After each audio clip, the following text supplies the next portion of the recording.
ఇంట్లో మొక్కలు పెంచుకోవడం మంచిదే, కానీ వాస్తు తప్పక పాటించాలని వాస్తు నిపుణులు అంటున్నారు. ముఖ్యంగా పాలు కారే చెట్లను ఇంట్లో అస్సలు పెట్టుకోవద్దని సూచిస్తున్నారు. తులసి, మారేడు, మందారం, దేవదారు మొక్కలు అత్యంత శ్రేయస్కరమైనవని చెబుతున్నారు. అయితే వాటిని సరైన దిక్కులో పెట్టినప్పుడే పూర్తి ఫలితాలు దక్కుతాయని వాస్తు నిపుణులు మాచిరాజు రామకృష్ణ వివరించారు. ఆయన చెప్పిన మరిన్ని వివరాలు మీకోసం. చాలామందికి తెలియక ఈ యొక్క మొక్కలు అనేటువంటివి ఇష్టం వచ్చినట్లుగా ఇంటి ఆవరణలో కానివ్వండి, లేకపోతే ఇంటి వెలుపల ఆ యొక్క మొక్కలు పెంచడం అనేటువంటిది చేస్తున్నారు. ఇక్కడ మొక్కలు అనేటువంటివి ఎప్పుడూ కూడా తూర్పు రాజవీధి ఉన్నప్పుడు, ఉత్తర రాజవీధి ఉన్నప్పుడు ఆ యొక్క కాంపౌండ్ వాల్ ఏదైతే ఉంటుందో కాంపౌండ్ వాల్ దాటి మొక్కలు పెరగకూడదు. అదేవిధంగా ఈ యొక్క మొక్కలు పెరిగి ఇంటి లోపల కానివ్వండి, లేకపోతే వెలుపల కానివ్వండి, ఆ యొక్క వృక్షం పెరిగి ఆ యొక్క కాంపౌండ్ గేటు మీద నీడ పడుతూ ఉంటుంది. దాన్ని వృక్ష ఛాయా వేదాదోషము అంటారు. పొరపాటున కూడా అలా మనం మొక్కలు అనేటువంటిది పెంచకూడదు. ఇప్పుడు కాంపౌండ్ గేట్ ఉంటుంది.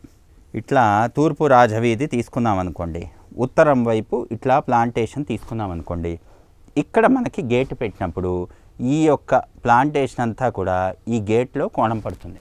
అలా పొరపాటున కూడా ఇట్లా ప్లాంట్స్ అనేటువంటివి పెంచకూడదు. ఇక్కడ పెద్ద పెద్ద చెట్లు వేశారనుకోండి, ఈ చెట్లన్నీ కూడా గేటుకి ఎదురుగా వేయకూడదు. అది వృక్ష వేదాదోషం అవుతుంది. చాలామంది తెలియక ఇంటి చుట్టూ మేము ప్లాంటేషన్ చేసుకుంటామండి అని చెప్పేసి ఇష్టం వచ్చినట్లుగా చేస్తూ ఉంటారు. ఎక్కడ ఏ మొక్కలు ఏ డైరెక్షన్లో ఎలా వేయాలి అనేటువంటిది పూర్తిగా వాస్తు ప్రకారం తెలుసుకొని మాత్రమే మనం చెయ్యాలి. ఎప్పుడూ కూడా జమ్మి చెట్టు ఇంట్లో వేయకూడదు. అదేవిధంగా పాలు కారేటువంటి చెట్లు పొరపాటును కూడా వేయకూడదు. జిల్లేడు అనేటువంటిది ఇంట్లో వేయకూడదు. బొబ్బాస్కాయ్ అంటే బొప్పాయి అనేటువంటి చెట్టు ఇంటి లోపల ఉండకూడదు. ఎప్పుడూ కూడా సౌత్ వైపు అనేటువంటిది కాంపౌండ్ కంటే ఎత్తు పెరిగేవి మాత్రమే మనం మొక్కలు అనేటువంటివి వేసుకోవాలి.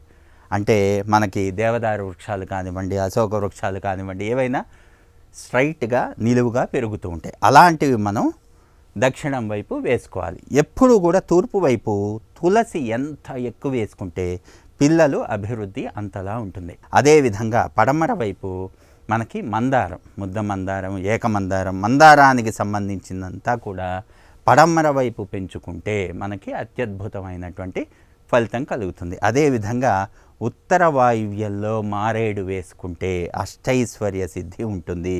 మనకి గేట్ ఎదురుగా ఎలాంటి మొక్కలు కానీ వృక్షాలు కానీ లేకుండా చూసుకొని మనం ఇంటి చుట్టూ ఈ యొక్క ప్లాంటేషన్ని చేసుకోవాలి.